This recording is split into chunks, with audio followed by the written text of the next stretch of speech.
আন্তর্জাতিক মিডিয়ার মধ্যে দেখেছেন ভারতের পশ্চিমবঙ্গের উগ্রবাদী হিন্দুরা মুসলমানদেরকে নির্যাতন নিপীড়ন করছে। মুসলমানদের আল্লাহর ঘর সবচাইতে দামি জায়গা। আল্লাহর ঘরকে বড় বড় গাড়ি দ্বারা তারা নষ্ট ধূলিসাৎ করে দিয়েছে। প্রায় 90,000 মুসলমানের ভোটাধিকার বাদ করে দিয়েছে। হাজার হাজার ঘর বাড়ির মধ্যে অগ্নিসংযোগ করেছে। আমি আপনি কি নীরব থাকতে পারি ভাই?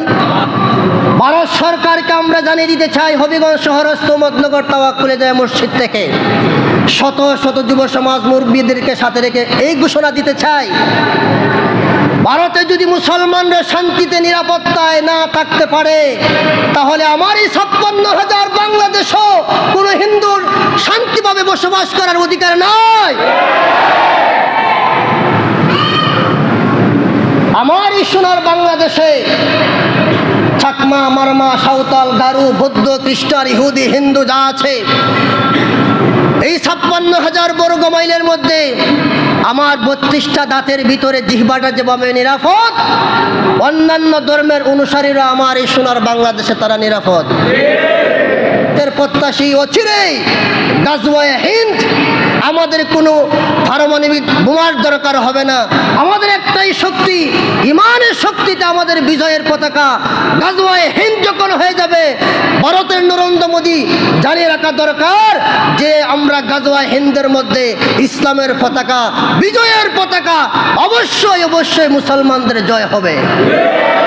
সুতরাং বাংলাদেশের প্রধানমন্ত্রী জনাব তারেক রহমানের কাছে আমাদের আবেদন, আজকে হবিগঞ্জ শহরস্থ ঐতিহ্যবাহী তাওয়াক্কুলে যায় মসজিদ থেকে যারা এই সমস্ত ঘৃণ্যতম খারাজ করেছে, আমরা এই সমস্তের তীব্র নিন্দা প্রতিবাদ জানাই।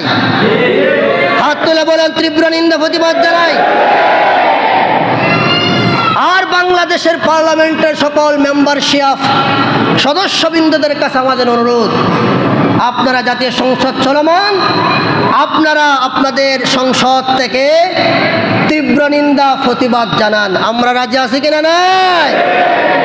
জজবার পরিচয় দিয়েছেন, ইন্নামাল মুমিনুনা ইখওয়াতুন, আল মুসলিম আখুল মুসলিম, এক মুসলমান আর এক মুসলমানের ভাই।